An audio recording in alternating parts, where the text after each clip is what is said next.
ఆలోచన. ఈ విశ్వంలో జీవిస్తున్న సమస్త చరాచర ప్రాణులు చేయనిది మనిషి మాత్రమే చేసేది ఏమిటో తెలుసా మై డియర్ ఫ్రెండ్స్? ఆలోచన. ఏది మనిషిని ప్రకృతికి దూరంగా జరిపి అంతులేని బాధకు దగ్గర చేస్తుందో తెలుసా? ఆలోచన. ఎంత ఎక్కువగా ఆలోచిస్తాడో అంత ఒంటరిగా మిగిలిపోతాడు మనిషి. ఆలోచన లేని చోట ఏకాంతం ఉంటుంది. ఒంటరితనం అంటే బీయింగ్ సపరేటెడ్ ఫ్రమ్ నేచర్. ఏకాంతం అంటే being parcel of existence.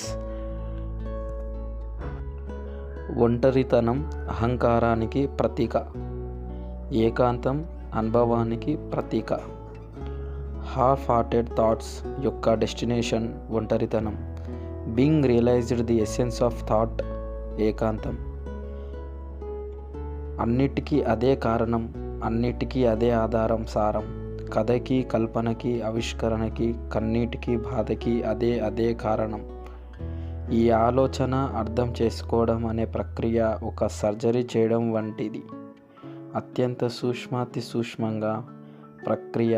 Pure myth and mystery. ఈ విషయాన్ని అస్సలు అర్థం చేసుకోకుండా హాయిగా బతికేద్దామని అనుకుంటున్నారేమో. అసాధ్యం 1000 టైమ్స్. మన ఈమెయిల్లోకి వెళ్ళాలంటేనే ఒక ఐడి, పాస్వర్డ్ అవసరమవుతాయి. మరి to enter in to the right mind ఒక సరైన అప్రోచ్ అవసరం కదా. నేను రాస్తున్న ఈ అంశాలని నా స్వయానుభవం. ఎలాగైతే ప్రతి ఒక్కరికి వారు ఆడ లేదా మొగ అని ఖచ్చితంగా తెలుసో అట్లా మనసుని నేను తెలుసుకున్నాను. ఒక సాక్షిలా చూశాను. మిమ్మల్ని ఎవరైనా మీరు ఆడ ఆర్ మొగ అని అడిగితే మీ జవాబు చెప్పడానికి ఆలోచిస్తారా? I don't think so. ఎవరైతే జవాబు చెప్పడానికి ఆలోచిస్తారో వారు ఈ పుస్తకం చదవకండి. ఏదో ఊరికే అలా అన్నాను. అందరూ చదవండి. మన మనసు అనే ఒక ఇన్విజిబుల్ ప్లేన్ మీద పుట్టే ఈ ఆలోచన సీడ్స్ వంటివి.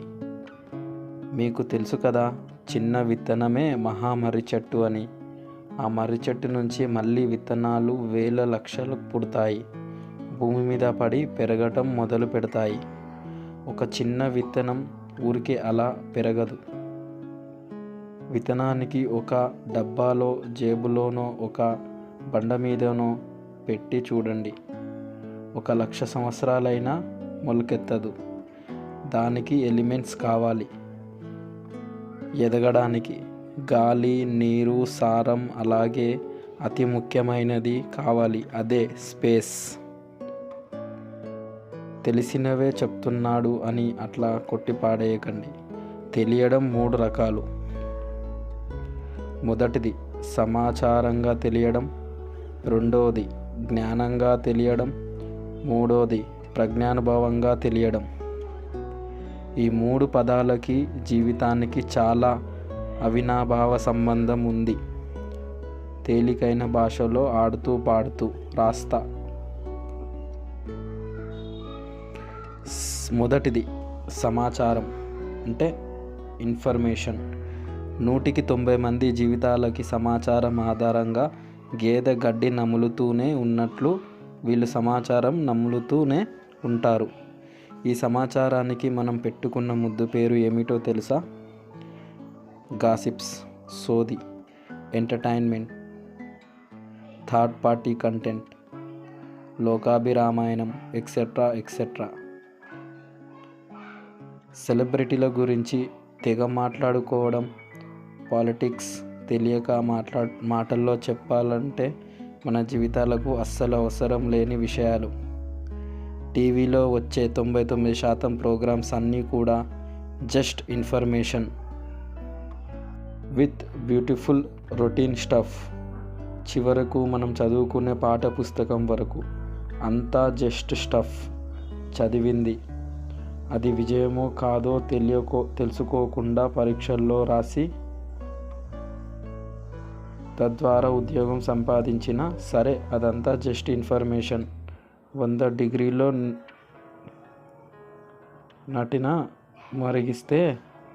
డిగ్రీలో నీటిని మరిగిస్తే ఆవిరిగా మారుతుందని పుస్తకాల్లో, దాదాపు అన్ని పుస్తకాల్లో ఉంది కాబట్టి ఈ ప్రజలు నమ్ముతారు.